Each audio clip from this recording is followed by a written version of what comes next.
and whose quagmire sucked men's legs and sapped strength. 2 days of half-starved fighting so that the English king could seize the city that traditionally crowned every king of France. New Year had passed, but Edward wanted that crown. "My prince!" Blackstone yelled as the king's son slipped.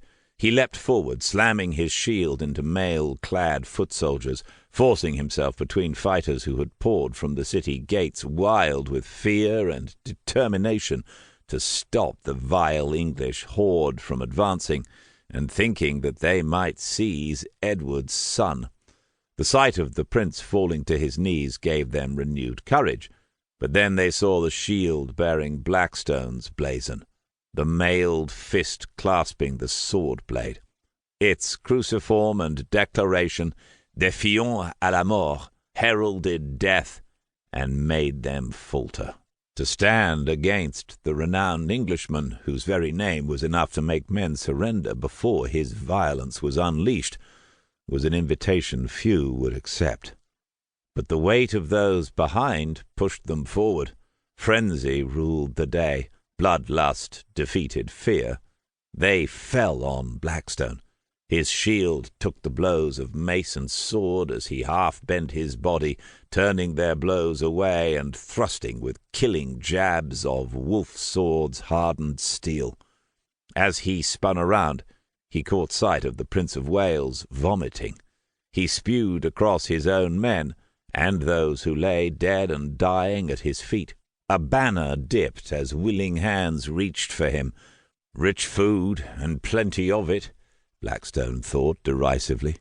A king's table groaning with succulent cuts and rich sauces, a sight he and his men would never see, let alone share. Most of the troops were starving. Man and horse had been deprived of supplies as the French burned food stores ahead of the English advance, and the flooded rivers ran with waste, poisoned by slaughtered carcasses. Deny the English invaders supplies, and they will be defeated, had been the Dauphin's command. A worthless son of a worthless French king in a worthless land in a worthless war. For Christ's sake, what were they dying for in this country, in this ditch? Blackstone backhanded Wolf Sword's pommel into a Frenchman's face contorted with hate and purpose.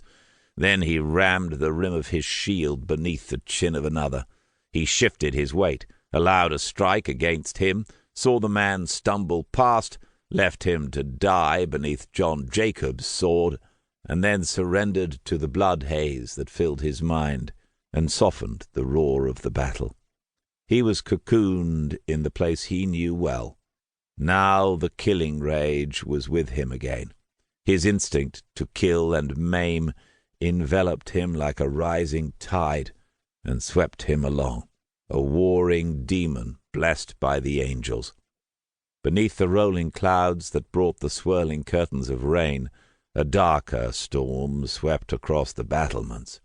English archers laid a deluge of arrows onto the city walls. Blackstone saw the bowmen in his mind's eye, felt their effort in his heart. Knock, draw, loose. Sheaves of arrows, carried by pages and anyone else ordered to feed the greatest weapon in the king's army, would be borne relentlessly to the thousands of archers. Will Longdon would be in the Sawtooth line, with his men, Jack Halfpenny, Robert Thurgood, men who had fought and suffered with Thomas Blackstone.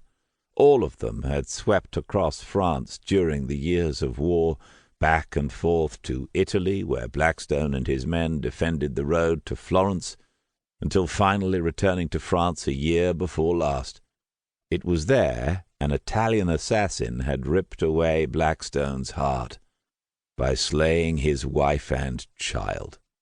Blackstone led the assault, as the English swarmed forward under cover of the arrows that kept the wall's defenders' heads down. 2 wooden assault towers were pushed and pulled towards the battlements as carpenters and engineers dragged cut trees and building timber forward across the defences, using them to breach the